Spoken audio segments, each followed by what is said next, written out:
Ada pasangan yang menikah muda, apakah karena keinginan sendiri atau karena orang tua, dengan alasan ya daripada zina kita nikahkan saja. Hemat Abi seperti orang mengobati penyakit dengan penyakit.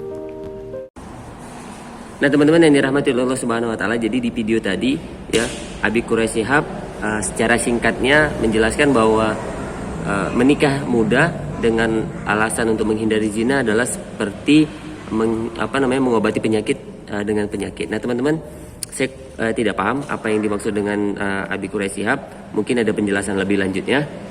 Tapi yang paling penting teman-teman yang dirahmati Allah Subhanahu Wa Taala, ya ingin saya sampaikan bahwa kebatilan itu tidak akan pernah sama dengan yang hak, gitu ya. Bahwa nikah itu adalah ibadah, sedangkan zina adalah kemaksiatan di hadapan Allah Subhanahu Wa Taala. Maka levelnya tidak akan pernah sama, ya. Jauh pasti lebih baik melakukan ibadah dibandingkan melakukan kemaksiatan kepada Allah Subhanahu Wa Taala. Jika ada terjadi permasalahan, problem-problem yang terjadi dalam rumah tangga, maka ini tidak boleh digeneralisir menjadi fakta untuk menghakimi pernikahan. Tetap nikah itu adalah ibadah. Permasalahan di dalamnya adalah teknis-teknis yang terjadi yang harus diperbaiki. Nah teman-teman yang dirahmati Allah Subhanahu Wa Taala, dan bahkan ya berkaitan dengan nikah muda ini, Rasulullah sendiri yang dalam hadisnya mengatakan ya ma'syarus syabab. Jadi di situ adalah pemuda, man istata'a minkum alba'ah falyatazawwaj. Jadi wahai para pemuda, jika kalian telah mampu ya menikah. Gitu. Jadi ini adalah bahkan Rasulullah mention anak muda. Jadi kalau kita mampu, kita siap, ya nikah lebih bagus. Untuk menghindari zina ya lebih bagus lagi gitu. Masa iya kita melakukan ibadah untuk menghindari kemaksiatan tidak bagus gitu ya. Secara logika saja itu sudah sangat bagus, apalagi secara agama, karena memang adalah anjurannya Allah dan Rasulnya.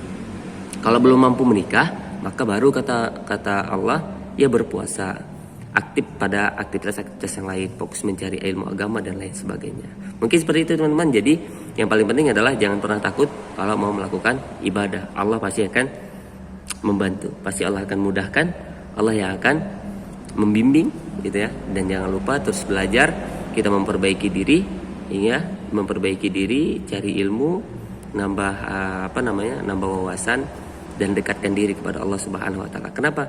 Karena yang menyelamatkan pernikahan, terutama ya berkaitan dengan pernikahan, itu adalah Allah Subhanahu Wa Taala, bukan ilmu kita, bukan ketaatan kita, bukan pengalaman, bukan umur, bukan harta, bukan jabatan, bukan. Yang menyelamatkan pernikahan kita itu adalah Allah.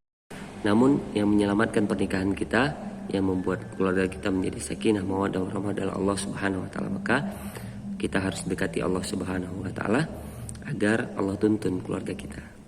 Assalamualaikum warahmatullahi wabarakatuh.